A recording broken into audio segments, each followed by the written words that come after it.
New heights and old grudges as Turkey crowns its champion. Trabzonspor asserted the title just about 14 days prior. Its group, and its fans, aren't finished celebrating. Inquired as to why her group's next home game on Sunday is being played in Istanbul rather than in its typical setting, the authority from the Turkish club Trabzonspor said the turf at the group's Sinal Güneş Stadium had been harmed later, in the Mo. Her depiction was completely exact, but her words didn't exactly do equity to the importance and size of what occurred on the field, and then some, on April 30th in Trabzon. The hang tight for a Turkish title, almost 40 years altogether, or undeniable, less, contingent upon who is doing the counting, was a lot for some to contain themselves. Many fans raged the field even before the last whistle of Trabzonspor's Turkish Super League game with Antalyaspor. Hundreds became thousands not long after that, when Trabzonspor formally got the point it expected to guarantee it would become Turkish boss. Interestingly, starting around 1984, players were immersed by the smash. Woozy fans lifted others on their shoulders or lit flares. Before long, smoke covered the field, where scarcely a fix of turf was noticeable.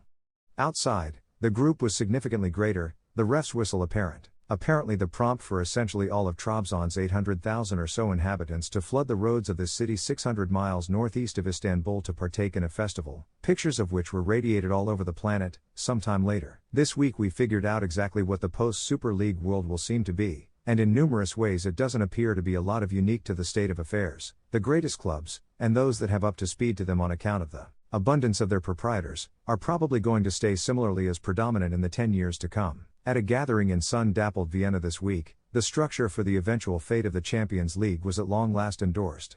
What's more, following quite a while of fighting, the design of what will be an overhauled 36-group rivalry, beginning in 2024, looks similarly as it did when it was first proposed in quite a while before the Super League groups drove by, among others, this season's finalists Real Madrid and Liverpool, attempted their bombed putsch, under tension from the greatest associations, who whined of too many matches. The quantity of gathering stage games was diminished to 8 from a proposed 10. What's more, in the other outstanding change, 2 of the additional 4 spots in the occasion won't currently go to clubs with serious areas of strength for generally keeps in European rivalry yet who neglected to qualify on merit. What does everything mean?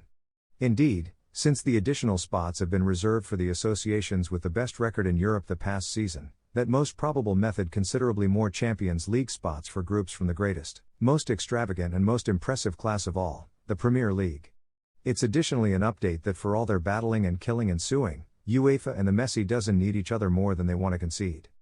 It is the enormous clubs, all things considered, who drive the billion-dollar TV gets, the multi-million-dollar sponsorship bargains, the huge appraisals for that multitude of midweek works of art in UEFA's grandstand rivalry. However, it additionally recommends European soccer pioneers have blown their opportunity of a lifetime, and perhaps their most obvious opportunity in years, to recalibrate European soccer in manners that would allow more groups more opportunities, to remain on level ground with the greatest and most extravagant clubs, and separate what resembles a defining world class. All over, Manchester City's marking of Erling Haaland seemed to be a deal. The delivery condition City paid in Haaland's Dortmund contract, apparently €60 million, or simply more than $62.5 million, was presumably not exactly a portion of his worth on a really open market, and well inside the method for what is seemingly the most extravagant group on the planet. But look a little closer at the associated costs of the deal, and things suddenly become a lot murkier, and a lot more expensive.